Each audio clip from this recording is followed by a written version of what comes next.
The world has seen some shake-ups in the last few months that will have far-reaching economic consequences well into the future. Big headline issues like tariffs being thrown back and forth, sovereign states being eyeballed for invasion, uncertainty over Eastern Europe, government administration, semiconductors and the US federal debt being called into question, are the big obvious issues making headlines. But even on top of that there are smaller, less obvious dynamics like foreign aid, foreign investment and tech development that have all made the world, at the very least, a little bit less predictable. Now, call it a crisis, call it overdue, it doesn't matter to the BRICS because they are clearly seeing it as an opportunity. Brazil, Russia, India, China and South Africa, which collectively make up the named BRICS members alongside Saudi Arabia, Egypt, Iran, Ethiopia and now Indonesia, which have also recently joined the club, which makes up the most compelling alternative to the US-centric global economy.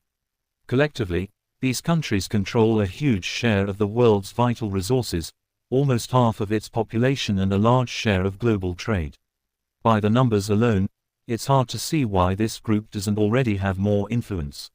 With so much internal capacity and a growing roster of members that have been shunned from existing networks, it's not inconceivable to see this group forming their own little self-sufficient geopolitical island outside of the control of traditional Western powers. Now, certainly that idea has a lot of people very excited, very concerned and very interested all at the same time, but to be fair, this ambition is nothing new. It's been the stated goal of this organization since its establishment in 2009. Over that time, it's had some difficulties in actually achieving much besides an annual photo op for the world's political bad boys, but things are changing. The organization is both growing and expanding its capabilities with renewed purpose, and perhaps more importantly, everything else is getting out of their way. So, what could a global economy with a fully established BRICS bloc actually look like? How likely is this to actually happen? And finally, what could stand in its way? Although BRICS has been technically active as BRICS since 2006, taking place on the sidelines of the United Nations General Assembly in New York, it held its first actual summit in Russia in 2009, which even then generally consisted of pretty hollow discussions about cooperation and financial issues after the GFC. Over the next 2 years, with the addition of South Africa, they formalized the BRICS acronym known today, only graduating from symbolic gesture into an organization with solidifying objectives in 2014 when they founded the New Development Bank or NDB as an alternative to organizations like the World Bank or the IMF. And while progress has been slow, it is growing with the formal addition of Egypt, Ethiopia and the UAE just last year. They were going to add Argentina into the mix as well, but somebody who apparently wasn't fond of communists took a chainsaw to that plan. This is especially true as some of them are engaged in wars of aggression, are run by authoritarian leaders and are committing human rights violations pretty openly. However, and despite these pretty reasonable concerns, independent nations wanting an alternative to a system that puts them under the thumb of the USA is not by itself evil. If anything, it's perfectly reasonable. If the USA, the UK, Australia and Canada all had to use some Chinese system to maintain normal operations, the fact of the matter is we would probably want an alternative too. Moreover, it's fair to say that even for historically and culturally aligned countries, the USA has become less predictable, so this has prompted BRICS to become more of a serious and attractive initiative rather than what it has been for the last decade and a half, which is mostly just talk. If it all works out as planned, they will build a group of countries with their own currency outside of US dollar systems where they could trade and conduct finance with one another completely independent of outside influence, which could look something like a less intimately placed European Union. Regardless, the real question everyone has is if the BRICS can actually do what they've advertised, and the answer to that is probably not, at least not without a tremendous amount of sacrifice. All of their countries combined still can't comprehensively produce what the global economy can, but that could start to change if they corner the necessary resources from places like Russia, Brazil, the Middle East and production mainly from China. And in all fairness, they are on their way to making some of this relatively feasible. For example, Brazil is now China's primary foreign food source, accounting for about 25% of all imports like soybeans and corn, weaning reliance of US agriculture all paired very slowly. However, This developing symbiotic relationship is still a long way from reaching full independence from Western powers that BRICS promises to detach from in the coming years.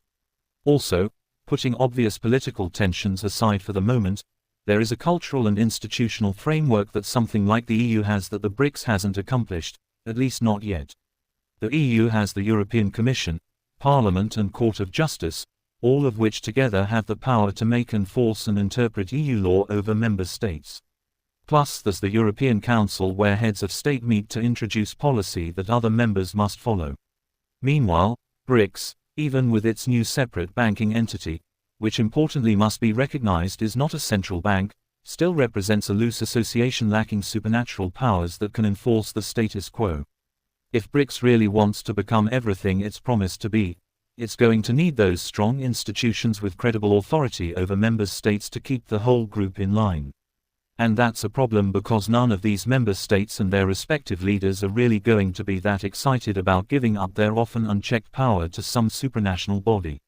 Yes, there is a fair amount of decision-making taking place at the BRICS summits, but none of these rules are binding. If one of the bigger players gives everyone else the diplomatic middle finger, it's almost no reality where the rest of BRICS at the moment could reprimand them for the decisions. It's true that Brazil, Russia, India, China and South Africa as well as new members have immense potential as a collective, especially if typical Western-led partnerships deteriorate. However, they currently fail in a lot of ways when it comes to institutional cohesion seen in other organizations. For example, China and India are modelists that work together to make electronics, machinery, textiles and more, and the problem is that they really don't share the same views regarding the big picture. Putting the border disputes on the back burner, there are a lot of imbalances and general distrust between their economies, and India runs a crazy trade deficit with the northern partner. They also don't align that well when it comes to foreign investment. China's Belt and Road Initiative funneling money into Africa and Asia as well as their Pakistan rivals, along with India's Asia Growth Corridor with Japan, clearly show a conflict of interest. Not to mention that India has refused offers to join the BRI, citing sovereignty and debt concerns. This keeps trade flows pretty lopsided and underdeveloped, and the not-so-silent rivalry between them has even hurt the new development bank as the two battle for influence over things like project allocations and regional dominance. If they wish to make a foreign aid financing system that matches or surpasses the World Bank or the IMF, let alone a compelling alternative to US-centric banking, they can't afford to have these divisive philosophies. Although, even all of this doesn't necessarily mean that BRICS is impossible. It would just require a lot of restructuring, and theoretically, this is within reach, albeit with major changes in global commerce, starting with their administrative reliance on the West. In the past, and even to this day, global companies from Europe and the US have also been middlemen between these effective trade partnerships. For example, during the 20th century, firms like those in the US leveraged their control of maritime shipping and banking to act as brokers in international deals. European firms mediated Soviet oil exports in other regions, while US companies broke commodity deals with South America. If they just dealt with themselves, which in fairness is a tall order, they could cut out that middleman. Moreover, the BRICS don't need to be insular. They can be like the EU and make trade easier between themselves, but still conduct it widely with the rest of the world, but retain the ability to be self-sufficient if they get sanctioned or tariffed. In other words, BRICS could be more like insurance policy if, hypothetically, everything else falls apart, and given how the program has evolved over time, many suspect that this is the end goal. But that aside, all of this, at least in part, hinges on the likelihood no one gets in the way, and this is where it gets even more complicated. Whether these countries like it or not, BRICS is a delicate agreement at best. Beyond Russia, pretty much all of the other members still have extremely strong bilateral trade with other countries, and they simply cannot afford to lose. If they grow too fast, then world leaders will have to take notice, and there are a lot of things that countries like the US could do to weaken ties with more neutral parties. Take Brazil as an example. The US is already its second largest trading partner, and offering preferential treatment like broader access to markets could make it more attractive, as BRICS hasn't yet established anything like a general free trade agreement among members.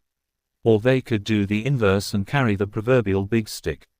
In the long run, Brazil might not have to be so dependent on US funding. However, currently, US foreign direct investment is a major lifeline for manufacturing, information telecommunications, real estate, financial services, and automotive sectors. This, along with China's reliance on food and India's balancing act, using both Eastern and Western military equipment, doesn't exactly ignite a sense of optimism in the BRICS. But then again, this threat is likely the dominant reason for the accelerated growth within BRICS after 2014. Even before the current trade war craziness, financial lockdowns of US dollar-based international banking systems demonstrated to the world that their US dollar reserves may only be as useful as their relationship with the US itself. And just recently, the current government has presented the possibility of 100% tariffs for BRICS nations that adopted different default currency, along with counter-tariffs if any collaborating country considers retaliation. Now, this doesn't necessarily mean that this will happen. In fact, it's more likely to be an aggressive theatrical threat to get dissidents in line with the new status quo. However, that doesn't really sound any better. Imagine for a brief moment someone fresh out of school who just got hired to work a job at a massive company with a reputation for providing great benefits. But after a few weeks working there, the relationship with the employer and the board starts to change. Every month they get a new boss, someone to collaborate and talk about steps to promotions, and others tell them that if they see the job profile on any platform, they'll be fired on the spot without any kind of severance. On the surface, anyone might nod and agree as they need the income and benefits to stay stable, but there's no way in hell that someone dealing with this isn't looking for alternatives, even if that means taking a cut for the sake of security. If feelings like this persist and the US is seen as an unpredictable economic party, even typically Western-aligned countries will be silly not to at least consider the benefits of having some diversity in global influence. However, getting enough countries on board with the BRICS isn't really as simple as finding a safer option. As stated, getting the suicide squad of countries to actually coordinate has been hard in the past, and even though they're growing, that doesn't necessarily mean that they'll collaborate nearly as well as something like the EU. Take Egypt and Ethiopia, two African countries that joined the bloc in 2024. They share a common interest of an independent economic alliance, the possibility of a new currency, and having something to fall back on if Western relations sour. And yet, at the same time, Ethiopia's move to continue the construction of the Renaissance Dam upstream along the Nile has prompted the Egyptian government to send numerous threats, with consequences being literally explosive. And this doesn't stop with new members. Some of the founders have economic battles of their own. Despite the leadership of this group getting passed around year to year, China is the big dog that makes or breaks this whole thing, so the other members would need to be willing to give up a bit of autonomy to make this happen. To be fair, for Russia, this hasn't been much of a problem. Mounting sanctions and ongoing conflicts have made the decision to economically bond to China fairly easy. They also have complementary economies, with Russia relying on their partners' industry and banks of financial assistance and supplies, and China getting a return on this investment in the form of Russia's oil and natural gas satisfying its boundless hunger for energy. It's honestly a match made in heaven for China too, as Russia is far more reliant on their support than the other way round. But the same can't be said for India. They've been making considerable strides in the global economy. However, India is basically 20 years behind China. They're still developing with close ties to the East and West, and the country's leadership has made it well known that they intend to close that gap with China in the realm of manufacturing. So while it's true that BRICS becomes more likely, if more countries get involved based on the distaste for Western relationships, there are lots of countries with varying levels of motivations that actually all want something different out of the group. Stitching those interests together without compromising the intention of the group itself is going to be almost impossible. The best way to see this is to properly understand what each country realistically wants out of this loose alliance, and perhaps more importantly what the BRICS alliance wants out of each of its members. Showing up to an annual meeting and taking photos shaking hands is pretty easy.